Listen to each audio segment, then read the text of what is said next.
What's up, Keenan Rockmore and Kel Kimball? I'm your guide Q, and we're getting into some neckbeard stories today. We haven't done this one in a while, mostly because a lot of the stories on this subreddit are like humans committing the worst atrocities imaginable, so we got some spicy stories, but not just like pure evil personified. Having said that, there are definitely some unsavory characters in this story, but it's not quite as bad as some of the other things. Anyway, the day my sister flipped a neckbeard. Now, to preface this, I was not present when this all went down. I heard about it from my sister and my niece. Now, about 10 years ago, my niece and her friends were way into anime. They would all get together, dress up in group costumes, and have a blast at conventions. They were your normal anime nerds, geeking out over shows I've never heard of. My sister is an old school nerd and does cosplay as well. There was a big convention near where they all lived, so my sister and another mother of the group volunteered to take this passel of 6 teenagers and chaperone. I don't know what costumes they were wearing, but this concerns one of my niece's friends. I'll call her Haley. Now, Haley is one of those girls who's been blessed or cursed by genetics. She developed very early and is quite naive about the ways of the world. She's also dressed in a Japanese maid's uniform showing a lot of leg, high heels, etc., and is just having fun with her friends. However, she's prime neckbeard bait. My sister was having quite the time keeping the leering hordes away from Haley, who were salivating like wild dogs after a rump roast. On Saturday night, my sister and a couple of the kids are returning to their room after a fashion show when my niece said, where's Haley?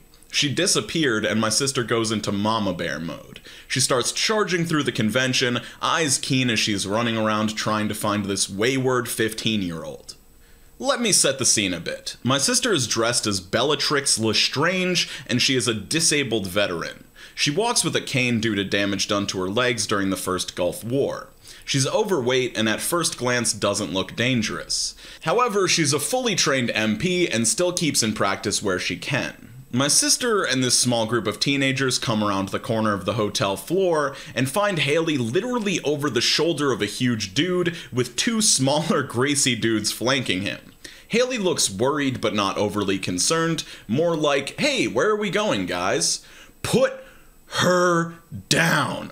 I grew up with my sister. I know how loud she can be, and it startled the hell out of this trio of neckbeards. Haley is summarily lowered to the floor, and my sister comes hobbling up, getting right into the face of these guys. She told me they were all in their mid-20s, far too old to be carrying around a leggy teenage blonde in a maid's outfit.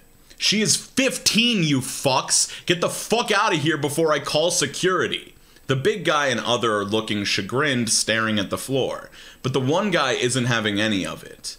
My niece said he looked like an evil version of Booger from Revenge of the Nerds. Oh, come on, you bitch! We were just having fun! Jesus, it's not like we were doing anything! He stands up to his full height, puffing out his chest. Like, look how she's dressed! And what are you gonna do about it, you old... He put his hand out for some stupid reason, trying to push my sister and her cane away from him.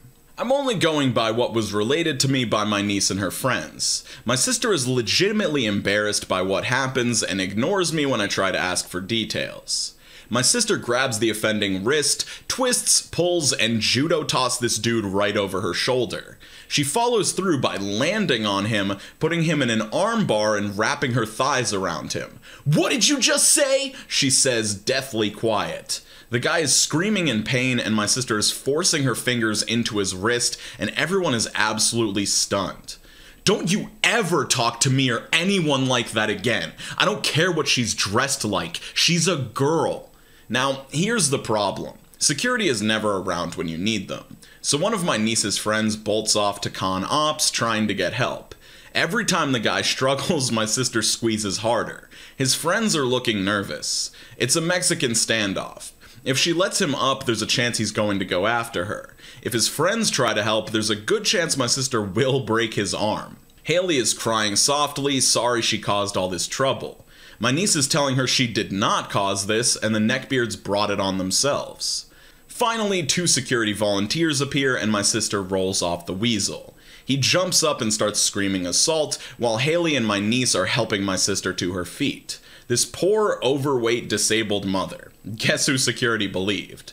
Weasel was ejected, his friends were warned, and my sister spent the night with a margarita and a bottle of ibuprofen. TLDR, my disabled sister put a neckbeard into an armbar and got him tossed from a convention for literally carrying off an underage girl. So I'm not gonna lie, initially this reads like some sort of fan fiction power fantasy, but it is just an incredible image to picture in your head. Just this sleeper build of a human being, like overweight, got the cane, all of a sudden they're judo tossing you to the ground and about to fucking detach your forearm from your bicep. I am curious, people that have attended a lot of like comic or anime conventions, does this seem like something that would happen to you? Like, I know that guys can be super fucking creepy at conventions and push all sorts of boundaries, especially with like some sort of cosplay element to it, so let me know if you have any stories like that. Alright, this story's pretty wild and actually kind of believable, which is very rare for these neckbeard stories.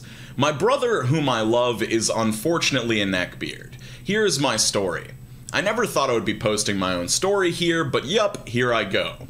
So, my older brother, Jake, fake name, is a neckbeard, I think. We're actually gonna rename Drake... Fuck, shit. We're gonna rename Jake to Josh because there's another character in this story named Drake, and if I'm having to do, like, the Jake-Drake thing over and over again, it's gonna be really bad for you guys as listeners and for me as a reader, so he's Josh from now on. Now, don't get me wrong, both him, myself, and our older sister are all nerds. We all love D&D, sci-fi, video games, etc. Kind of what happens when your mom makes you watch Doctor Who and learn to read via her playing The Legend of Zelda. The differences between us, however, are also astounding. Our sister Jenny, fake name also, is easily the most charismatic and neurotypical, and managed to snag a lovely husband a couple years ago. I'm single for personal reasons, read lesbian and whatnot, and Jenny and I also happen to practice, you know, basic hygiene. Josh, however, doesn't. Josh isn't bad looking, don't get me wrong. He's on the heavy side like the rest of us, but he's not fat. He's 6'3" and cleans up nice, but the problem is, he doesn't. He's a neckbeard in the quite literal sense, with a greasy blonde beard that I swear goes all the way down to his collarbones. But I'm not here to just harp on Josh for the fact that he doesn't tend to shower all that often. I actually have a story to go with it. So, all my siblings, a couple cousins, and myself work together at my mother's restaurant. It's a fairly popular place in town, and we've been open nearly 30 years. My sister is the manager and bartender, my cousin Drake, fake name, remember for later, and the previously mentioned Josh are cooks in the back, and Jenny's husband and myself are servers and drive-thru managers. Our mom works in the office, does payroll, and occasionally cooks on the line. It's a full family thing. One day, however, we get a new server. Let's call her Sam, again, fake name. Sam, in my professional lesbian opinion, was smoking. If she wasn't 33 years old, I would have went for it, but we ended up actually becoming very good friends. She had long, straight black hair and a hooked Greek nose. She was very soft-spoken despite having an extremely fiery personality. She was also tall, thin, and very nice. I, of course, was not the only one to notice how hot she was, and my brother immediately called dibs. We all thought it was cute at first. We hadn't seen Josh have a crush on a girl since his last GF cheated on him with her best friend.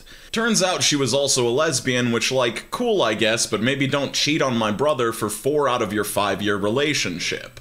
But yeah, it was a rough ride, and it was clear that Josh was having a hard time moving on. And then Sam came along. It was like he lit up whenever she was around, even though he was, and is painfully awkward around women. We did everything in our power to set them up, but it just wasn't going to happen, especially with his current view on hygiene. I once, as his baby sister with an age gap of 10 years, gave him money to go get his hair cut. He took the money, but of course did not get his hair cut. I also recently learned that although he does actually shower semi-regularly, he doesn't use soap. Ever. No shampoo, no conditioner, no body wash. He just jumps in the water, waits, and leaves. Doesn't even use a washcloth to, like, exfoliate or wipe down. I thought he was fucking with me until I saw his bathroom. Completely barren save for toilet paper and a roll of paper towels by the sink. I almost wept. He followed after Sam like a lost puppy, lamenting to everyone who would hear about how she wouldn't notice him because of her douche ex-BF and how he was so much better for her. Which, in all honesty, with how shitty her ex was, Josh would have actually been an upgrade. As much as I wanted to smack the shit out of him and tell him to either clean up and ask her out, or just like, you know, have a conversation with her like a human, it was fun to poke at him when this was new. It's natural to be nervous, but he got to the point where after they had hung out in group settings multiple times, and even alone, he could not talk to her normally. He once almost had a stroke because he tried to tell her her hair looked nice, stuttered once, and fled halfway through the sentence. I witnessed the whole thing. After about 7 months of this song and dance, and Sam clearly knowing Josh was into her but saving him the humiliation of rejection, Sam had to change shifts 1 day a week because of her other job. This is where Drake comes into play. Now, Drake is our cousin on my dad's side. No relation to my mom other than us, but he still works at the restaurant mostly because it's something to do. Drake worked almost exclusively Wednesday, Thursday, and Sunday, where Sam worked Monday, Tuesday, and Saturday. When she started working Wednesday, she quickly took notice of how pretty our cousin is. And I'm not being weird when I say pretty. He is objectively a pretty man. He's tall, works out 6 days a week, and has very dark features. You wouldn't be able to tell we're related until you put us directly next to each other, considering me and my siblings are all very fair-skinned, very blonde, and very stocky. We're all actually very Italian, but my mom's Irish genes came through somehow and beat the shit out of every dominant gene my dad tried to pass along. Of course, you can tell where this is going. Naturally, being two of the prettiest people there, Drake and Sam started a thing together. A secret thing, of course, because Drake and Josh are very, very close. About a week into their thing, though, Drake feels awful. He came to me and Jenny to ask for help.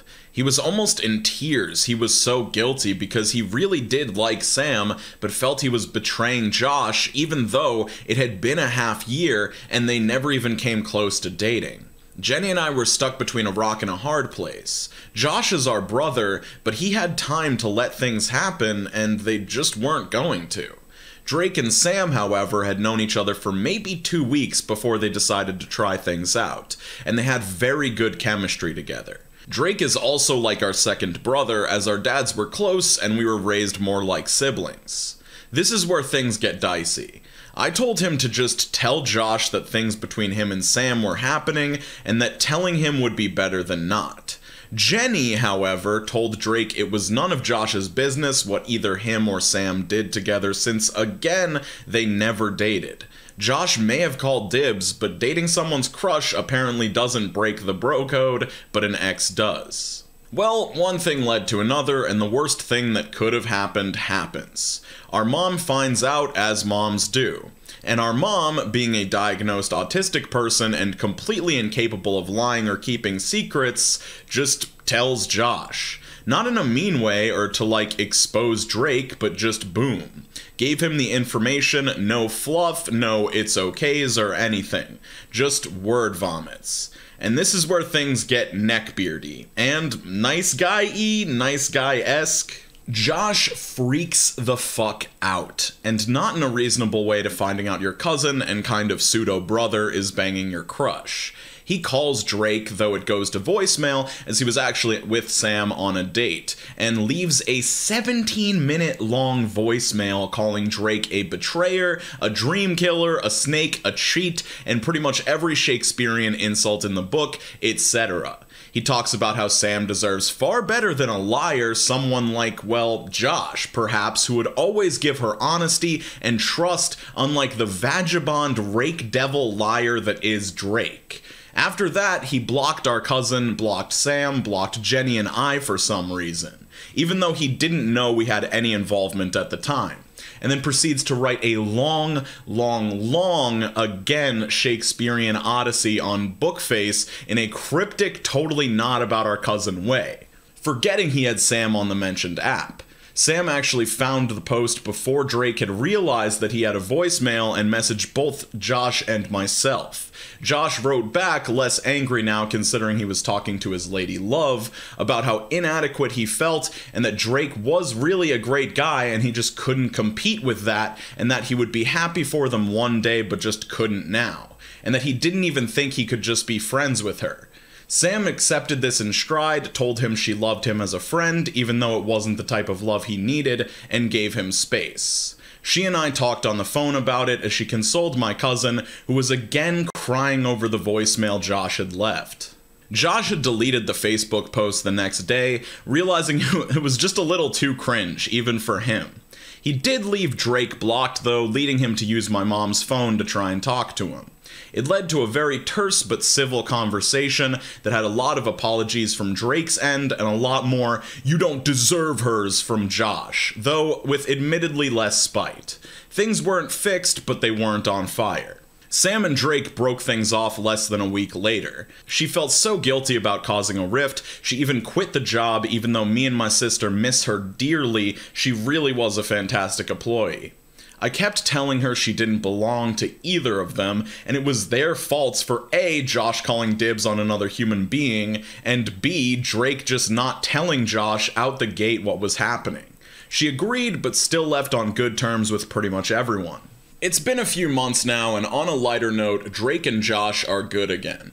It took a couple of weeks, but things as they were, Josh's neckbeard ways are even improving. He started smoking less, eating better, took up a sport, and actually started using shampoo after I not so subtly bought him an extra large bottle of 2-in-1. It's 2-in-1, but Jesus, at least it's a start. He also finally shaved. TLDR, my brother is now a recovering neckbeard. After having a freak out over my cousin and a girl he liked, he started mending his ways, but boy, it was a wild ride to get there. Okay, so this might be a little bit of a hot take, but in my opinion, like, there's no really bad person in this story. Obviously, Josh is the neckbeard, and it's a struggle, and he made some mistakes, he had a meltdown, but, like, you can kind of understand that from his perspective. Like, he's super socially awkward, he wanted to do something with this chick, but just had absolutely none of the skills or abilities to do so, and then his cousin walks in, much more attractive and socially aware and stuff, and is able to just scoop that shit up in 2 weeks and be hooking up with her. Like, that would absolutely suck. And it seems like he recovered pretty quickly from the meltdown. So good on you, Josh. I hope things get better for you. I hope Drake's doing okay. I hope Sam's doing okay. Like, I really don't hate anybody in this story. It's just an interesting account. I've got a Cringetopia video on top and r/waifuism exploration on the bottom. Lovely channel members to the left. I hope everybody's doing super well, skating on to the best of your abilities, and drinking a sufficient amount of water. I'll see you super soon, guys. Peace out, Cub Scouts.